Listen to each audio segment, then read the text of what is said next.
Hey, hey, hey, hey, hey, hey, hey, hey, hey. Drama galore, drama galore. A whole bunch of drama happening. Uh, as we've seen, guys, uh, there's now been some clarifications and explanations going on since the last time we heard that Dumisani Khumalo is to be arrested. The crime intelligence head. Imagine, second time IDEC charging him.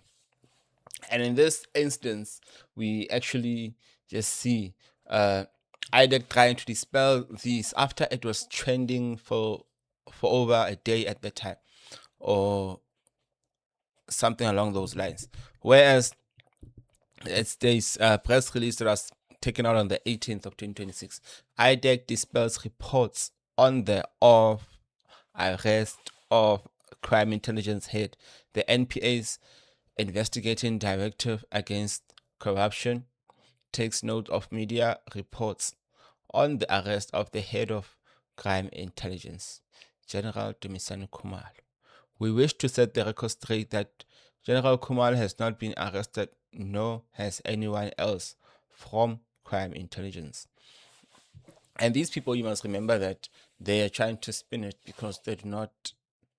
Well, apparently now we found out that they do not want to. They've been told and summoned to actually relax and wait for the 30th, whereas these two individuals are working on strategies so that could be dealing with much and much.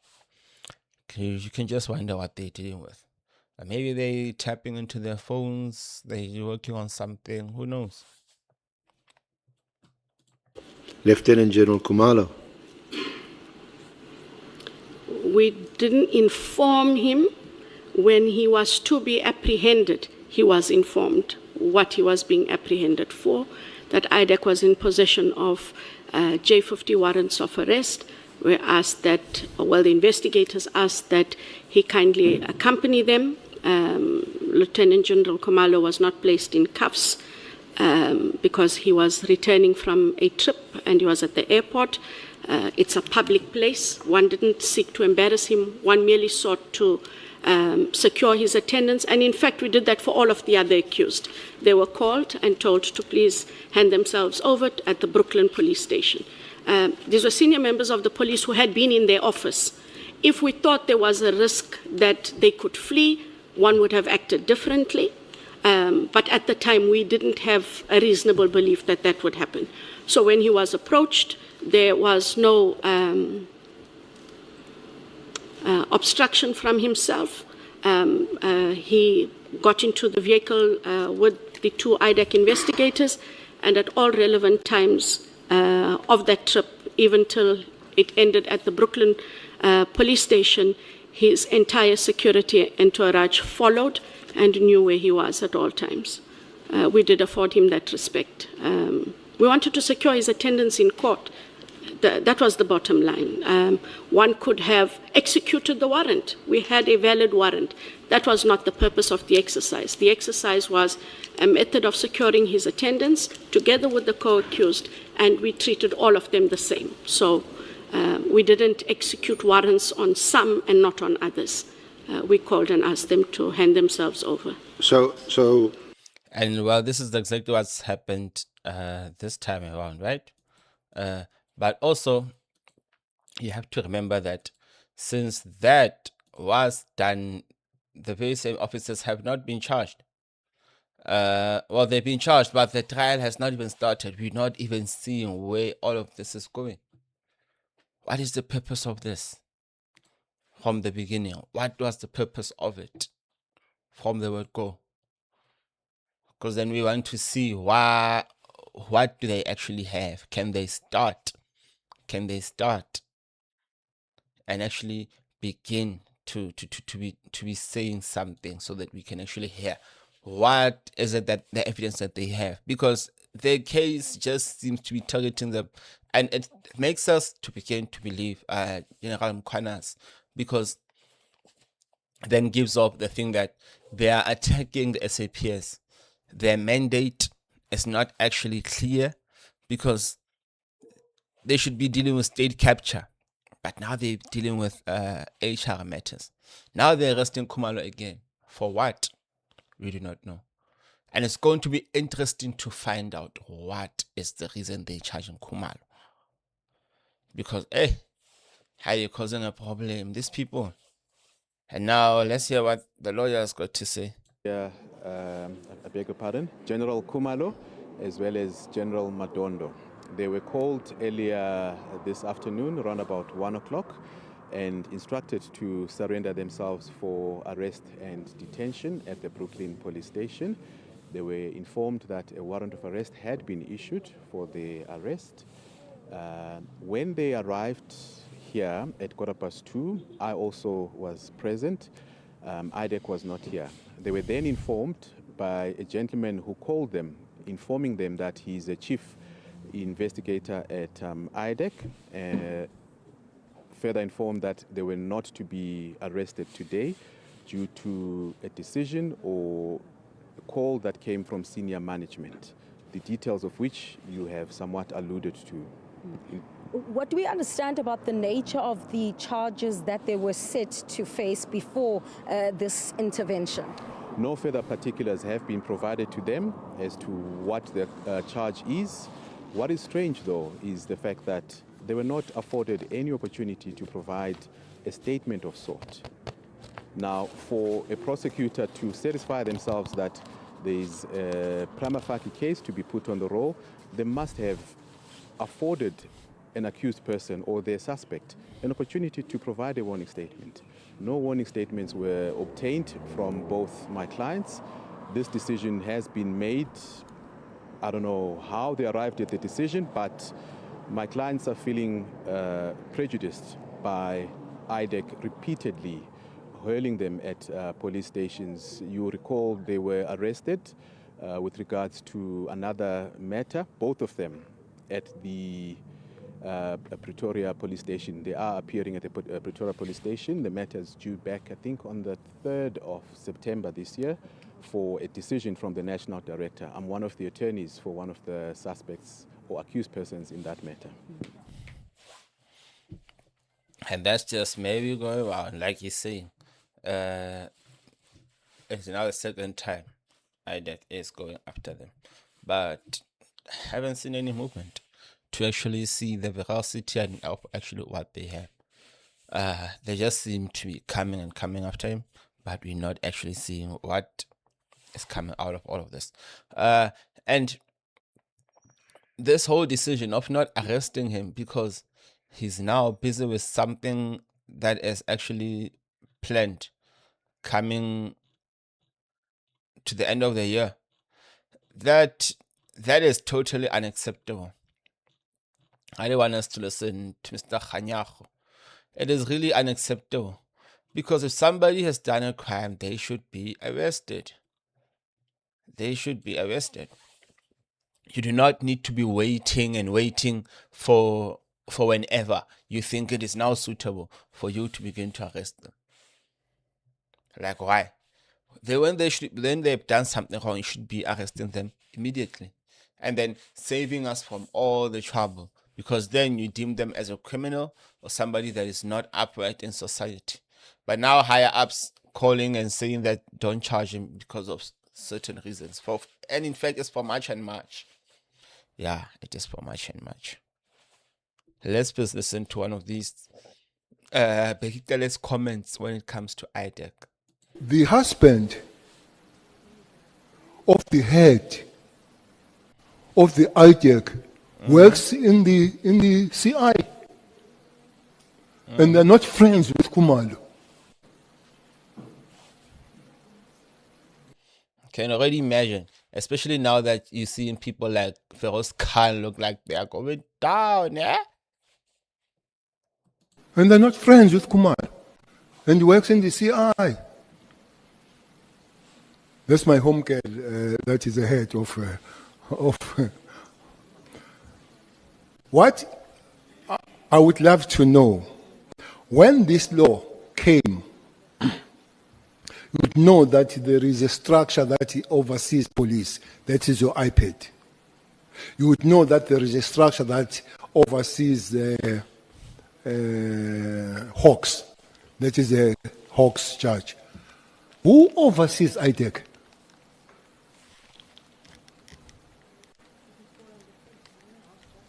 Who oversees IDEC? Or are they law unto themselves? You can't have a powerful structure that does as its wishes and nobody looks after it. Hence, we have a judge that looks after the Hawks. That judge is there. You report to the judge, you go to IPIT. Either they work or what, they exist. I guess these lawyers sitting there, there can be a structure that you can take to them if they get out of way. There is a structure where you took Hlope to, whether correct or incorrect, but where do you take IDEC? When they arrest somebody for hiring somebody, well, it's a disaster to have such a structure that nobody oversees it. Maybe the legislators can look at that as the time goes on. But like he says, they're also now silent because maybe someone like Ian Cameron would have known or whatever. But they also wondering who oversees these people. But I think an answer was given. Andrea Johnson was asked. I just don't have it with me. But it is as is. It is a big problem. Because now you're seeing this thing, even that General Mkhwanazi is now saying that it's a possible big war and saying that there would be Gazi all over the place if IDEC is not stopped. And you start to wonder and ask, what is actually happening here? Where's Allah? But time will tell, because at least now the wheels are moving. As much as I still question the ad hoc committee, still don't see their relevance and where they going, because they've long concluded, but no proper recommendations or something has shown till to date. That wheel moves really slow. Let's listen to this final video of Khanya, the spokesman of the NPA, because we thought that Khumalo is getting arrested and that Matondo, right? But now, because of March, they have suspended the whole arrest of 2 generals. Oh, South Africa. Sorry, I apologize. South Africans. So this actually means if, hey, I've got something very important like a wedding, then I should, in a certain weekend, and I'm about to be arrested, they should allow me some time so that I can attend. And they should really be doing it for the sake of national security. The laws of this country, they're special than others. Really special than others. Cluster, but IDEC as a body doesn't go to this cluster meetings. Therefore, they were made aware after they had already made the decision and having communicated with the set people or the generals. With that being said as well, Mr. Khanyaho, doesn't that say a lot about just how we're operating in complete non-communication whatsoever? You say you can't tell us what the charges are for as well. Yesterday, General Mkhwanazi was outside the police station, also quite confused as well. And speaking to Newsroom Africa, he was saying they don't know of any investigation. They don't know what the charges are. So surely those that you were calling to say they must present themselves should know what they're being investigated for. Not necessarily, because when investigations are done, sometimes people are called to be asked questions. You sometimes hear people being called to say, we're just calling them in for questioning. But there are instances where investigations are done with the information before them, and then they are then called to say, present yourself. And then when they are at court, they will be there, not at court, at the police station. Then that's when they will be served with the charges. And from that point onwards, they will know what the charges are and then prepare. And that happens on a day-to-day basis. Therefore, there's nothing sinister about having a situation where there's non-communication, because you don't necessarily have to communicate with the accused people before they are charged. But in saying that there's nothing sinister as well, there clearly is something seriously wrong going on here with these two entities, and it just looks like a public spat between law enforcement officials. The rumor was that, and I think we should address this, that IDEC only issued out these warrants of arrest, if there were even warrants of arrest at the time, but these calls were made because of rumors that the SAPS were going to be investigating the IDEC head. And in retaliation to that, within 48 hours, they were told that they would be also arrested. So there seems to be a lot of tension and, yes, something sinister. Now, those are some of the things that we say are circulating, and they are not true, because investigations around this matter would have been dealt with long time ago.